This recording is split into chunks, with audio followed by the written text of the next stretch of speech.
చాంగుబళ ఔరా అమ్మక చెల్ల ఆలకించి నమ్మడమెల్ల అంత వింత గాథల్లో ఆనందలారా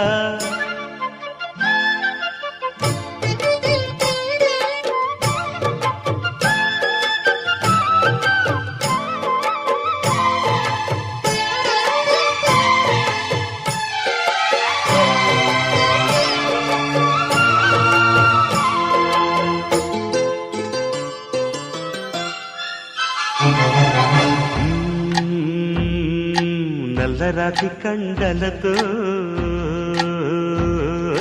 కరుకైన వాడే